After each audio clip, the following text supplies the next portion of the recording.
Begitu.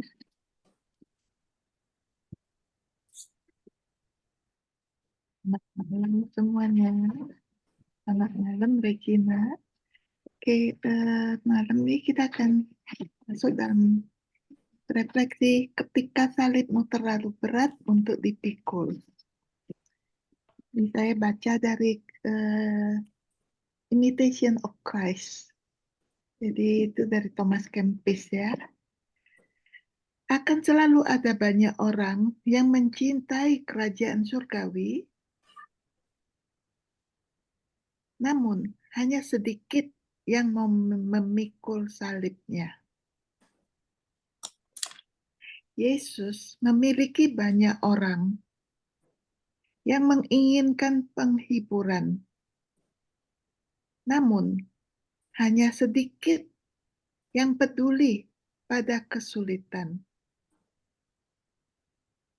Dia menemukan banyak orang yang mau berbagi meja dengannya, tetapi hanya sedikit yang mau ikut berpuasa dengannya.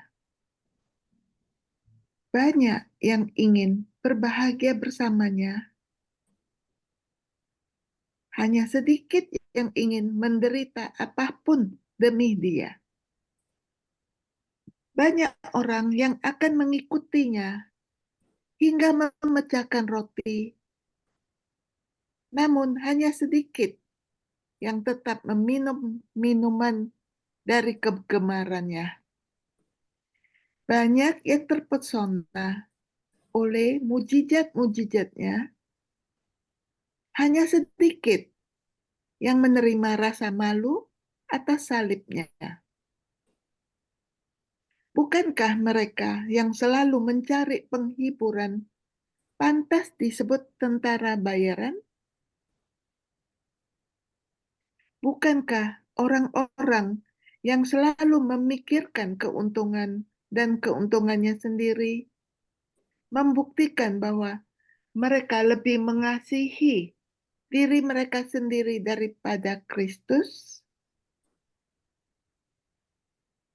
Di mana kita bisa menemukan orang yang mau melayani Tuhan tanpa bayaran.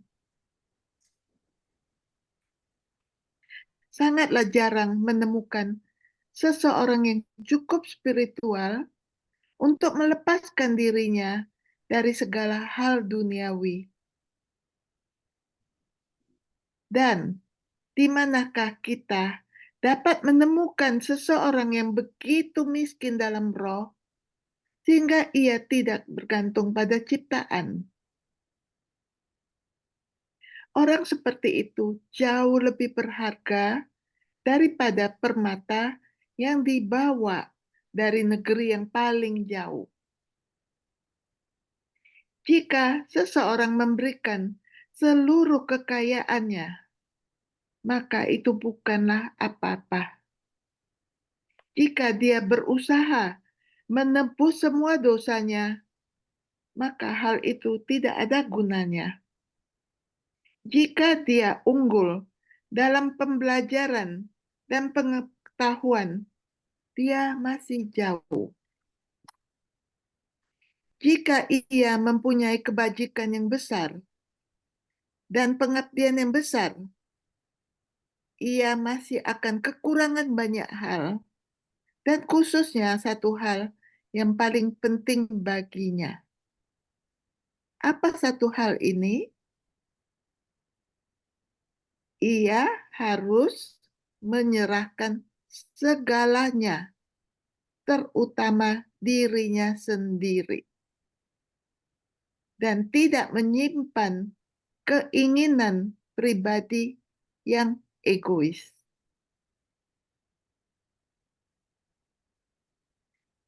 Kemudian, setelah dia melakukan semua yang dia tahu harus dilakukan, biarlah dia kemudian menganggapnya bukan apa-apa.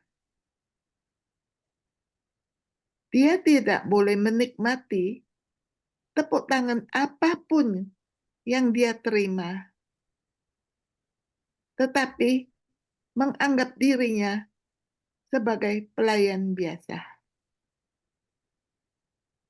Sebagaimana dikatakan dalam Injil, ketika kamu telah melakukan semua yang diperintahkan kepadamu,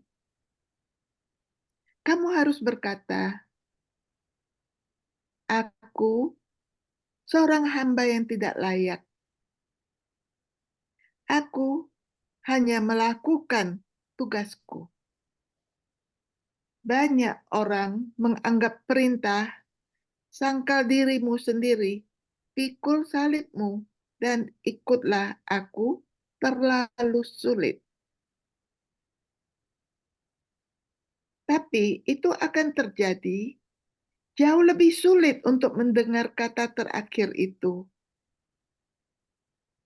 "Enyalah dariku, kamu yang terkutuk, ke dalam api yang kekal."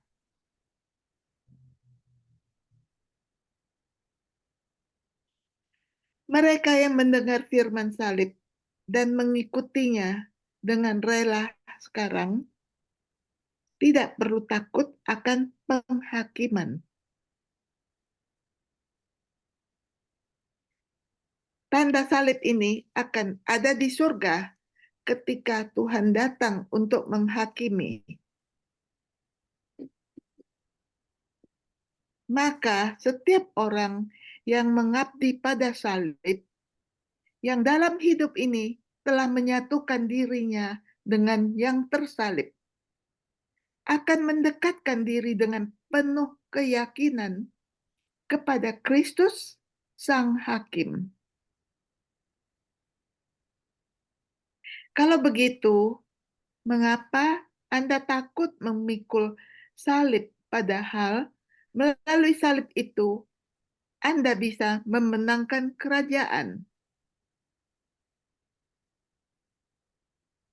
Tidak ada keselamatan atau pengharapan hidup kekal kecuali di kayu salib. Tidak ada jalan keluar dari salib.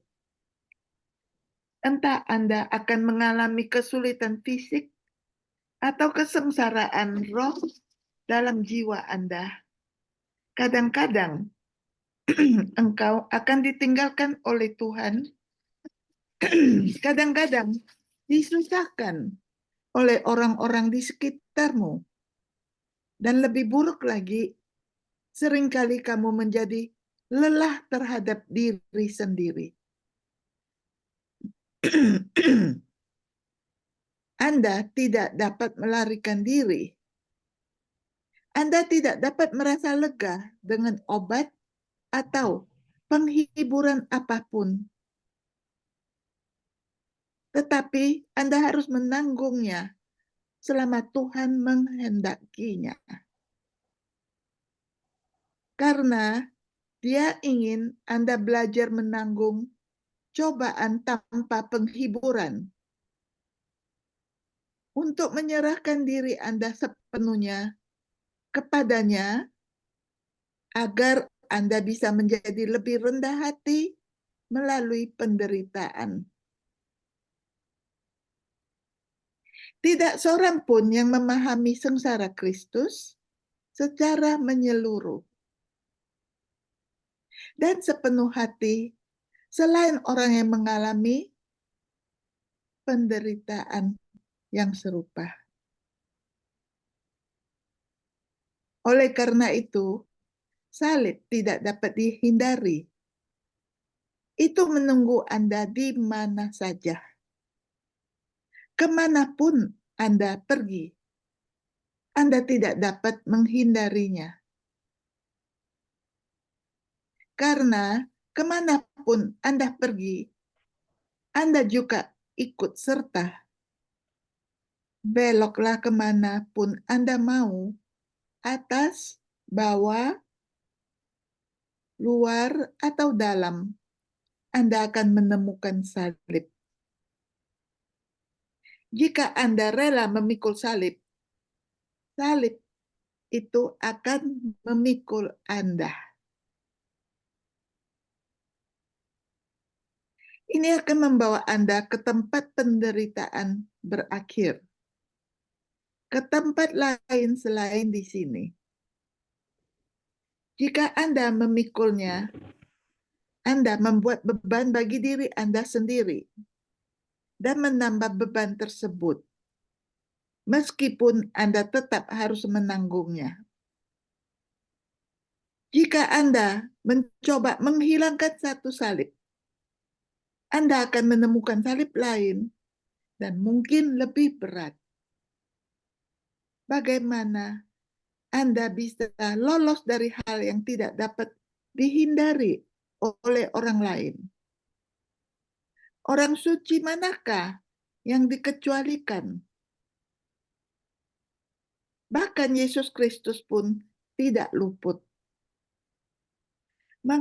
Mengapa Anda mencari cara lain selain jalan kerajaan salib suci? Seluruh kehidupan Kristus adalah sebuah salib. Dan semakin banyak kemajuan spiritual yang Anda perjuangkan, semakin berat pula salib Anda.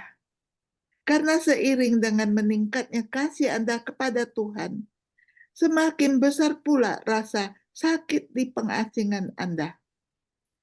Ketika rela memikul salib, setiap kepedihan kesengsaraan berubah menjadi pengharapan akan penghiburan dari Tuhan. Selain itu, dengan setiap penderitaan, roh dikuatkan oleh kasih karunia. Karena kasih karunia dan bukan kebajikan kita sendiri yang memberi kita kekuatan untuk mengalahkan daging dan dunia. Anda bahkan tidak akan takut pada musuh Anda, iblis, jika Anda mempersenjatai diri dengan iman dan ditandatangani dengan salib Kristus. Maka putuskanlah sebagai seorang hamba Kristus yang baik dan setia untuk memikul salib Tuhanmu dengan gagah berani. Karena cinta dia disalibkan untukmu. Minumlah dengan bebas dari cawan Tuhan jika Anda ingin menjadi temannya. Serahkan kebutuhan Anda akan penghiburan kepada Tuhan. Biarkan dia melakukan apa yang dia mau. Di pihak Anda, bersiaplah untuk menanggung penderitaan dan pertimbangkan bagaimana di dalam penderitaan ini terdapat penghiburan terbesar Anda. Penderitaan hidup ini tidak layak dibandingkan dengan kemuliaan yang akan datang. Ketika Anda pada titik di mana demi Tuhan penderitaan menjadi manis. Anggaplah diri Anda beruntung karena Anda telah menemukan surga di bumi. Namun, selama kesulitan mengganggu Anda, selama Anda berusaha menghindari penderitaan, Anda akan merasa tidak puas dan merasa tidak nyaman. Sadarilah bahwa untuk mengenal Kristus, Anda harus menjalani kehidupan yang sekarat ini. Semakin Anda mati terhadap diri sendiri, semakin Anda hidup bagi Tuhan. Anda tidak akan pernah menikmati hal-hal surgawi kecuali Anda siap menderita kesukaran demi Kristus. Tidak ada yang lebih berkenan di hadapan Tuhan. Tidak ada yang lebih bermanfaat bagi Anda di muka bumi ini ketika ada pilihan yang harus diambil ambillah jalan sempit. Ini saja yang akan membuat Anda semakin serupa dengan Kristus.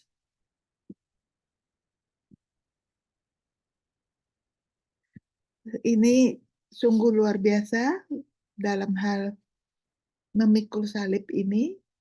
Ini dari Imitation of Christ. Jadi tulisan dari Thomas Kempis. Jadi saya akan membagikan kesaksian dari seseorang yang dia juga merasakan pikul salib itu bagaimana dia mengatasinya. Saya berikan dari Jenny Ewing ya, dari Jenny Ewing. Yesus berjalan bersama kita, sekalipun salib kita terlalu berat untuk dipikul. Kita semua mendengar ungkapan klise, Tuhan tidak memberi Anda lebih dari yang mampu Anda tangani.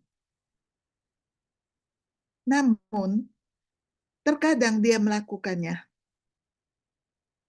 Tampaknya tidak adil dan tidak masuk akal bagi kita ketika beban hidup menjadi begitu berat, sehingga kita benar-benar merasa berada di ambang kehancuran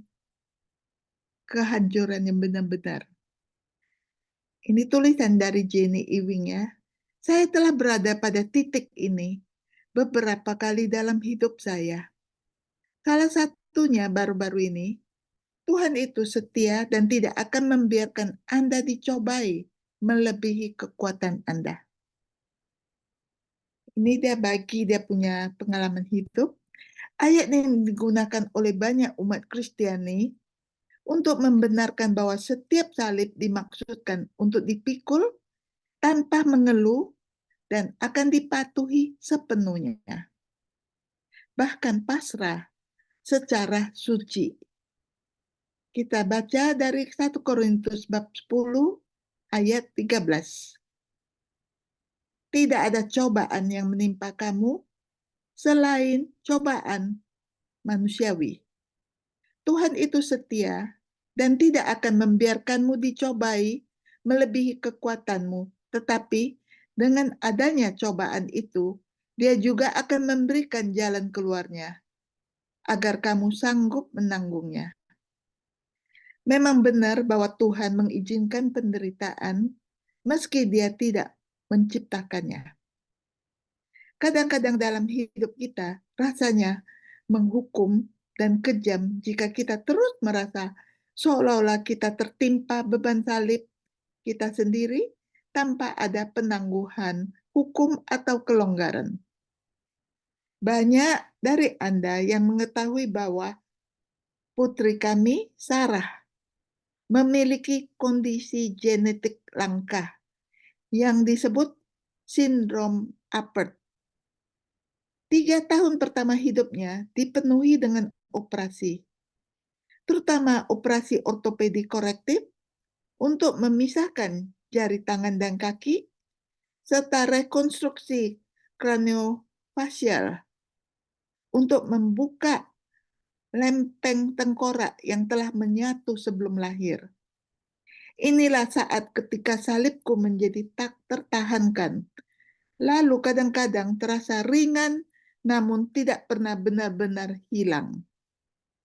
Aku mulai memahami dan menerima bahwa salib ini adalah bagian dari pengudusanku. Namun, ada tahun-tahun ketika setiap aspek kehidupanku berada di ambang kelelahan, sehingga aku bertanya-tanya, apakah ini benar-benar yang Tuhan inginkan? Pendampingan setia dalam penderitaan. Baru-baru ini saya mencapai titik puncaknya. Kami sekarang memiliki 4 anak. 2 di antaranya masih balita dan bayi. Diagnosis Sarah semakin rumit. Dia sekarang memiliki beberapa diagnosis sekunder, termasuk ADHD, kecemasan, autisme, keterlambatan perkembangan, keterlambatan motor halus, cacat emosional, gangguan kognitif, dan apnea tidur obstruktif. Label autisme adalah hal yang membuat saya patah semangat. Saya tidak tahan lagi. Saat itulah saya menyadari bahwa, ya, pada kenyataannya, Tuhan telah memberi saya lebih dari yang dapat saya tanggung. Dan mungkin justru itulah maksudnya, itu melebihi apa yang dapat saya bawa sendirian. Saya membutuhkan lebih dari sekedar doa, lebih dari sekedar pemikiran spiritual tentang niat baik dan harapan bahagia. Saya membutuhkan Simon dari Kirene. Saya membutuhkan iringan yang sejati. Gereja melakukan pekerjaan luar biasa dalam membicarakan penderitaan dan manfaatnya. Sebagai umat Katolik, kita sadar betul bahwa penderitaan tidak dimaksudkan untuk disia-siakan atau diabaikan.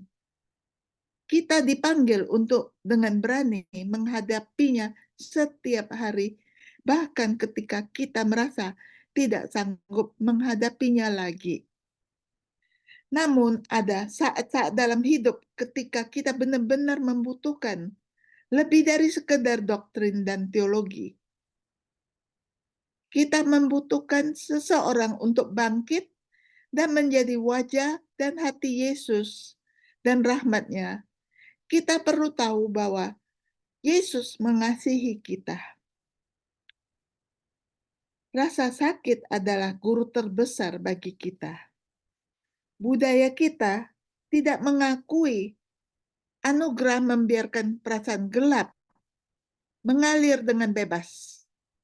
Apapun selain spiritualitas yang cerah tidak diterima, bahkan di kalangan Katolik. Secara umum, kita merasa tidak nyaman ketika orang menangis, berteriak, atau marah, atau gemetar ketakutan. Namun emosi ini dimaksudkan untuk mengajari kita sesuatu tentang diri kita dan kehidupan kita. Baru-baru ini, saya membaca kutipan dari buku Dr. Miriam Greenspan, Healing Through the Dark Emotions, yang di dalamnya dia menulis, penderitaan terbesar mengarah pada penyembuhan terbesar. Mustahil bagi kita untuk mengungkap ketenangan dan keutuhan yang kita rindukan tanpa terlebih dahulu menjalani rasa sakit dan membiarkan diri kita melewati rasa takut, putus asa, kesedihan, dan kemarahan. Mulailah dengan mengatakan pada diri sendiri bahwa beban yang Anda pikul terlalu berat untuk Anda tanggung. Ini lebih dari apa yang bisa Anda tangani. Jangan merasa bersalah atau malu akan hal ini, seolah-olah Anda telah kehilangan kemungkinan kesucian dalam pengalaman manusiawi. Akui rasa sakit hati Anda. Apakah kamu marah? Jika demikian, kemarahan hampir selalu merupakan emosi yang menyelimuti sesuatu yang lebih dalam dan sulit untuk dirasakan, seperti kesedihan atau keputusasaan. Jangan takut dengan percakapan jujur dengan Tuhan, di mana Anda mengatakan kepadanya bahwa Anda marah kepadanya dan bahwa apa yang Dia izinkan untuk Anda alami terasa kejam dan tidak adil. Jagalah agar percakapan tetap terbuka dan izinkan Dia melewati penderitaan Anda dengan kasih karunia-Nya. Akan ada saat-saat terobosan ketika Anda menemukan bahwa kesembuhan mungkin menunggu Anda di sisi lain kegelapan ini. Akhirnya sadarilah bahwa Yesus berjalan bersama Anda dalam hal ini. Teman saya, seorang imam, menceritakan kepada saya bahwa dia mendengar di seminari, Yesus tahu bagaimana rasanya menjadi seorang ateis. Renungkan hal itu dan ketahuilah bahwa segala sesuatu yang Anda rasakan, betapapun gelap dan tidak nyamannya, Yesus merasakannya di taman dan selama sengsaranya juga. Benamkan diri Anda dalam hati kudusnya dan bersabarlah atas kesembuhan yang akan datang pada waktunya. Inilah yang bisa saya sharingkan mengenai kesaksian dari Jenny Ewing. Terima kasih. Untuk malam ini saya kembalikan kepada Dr. Yuce.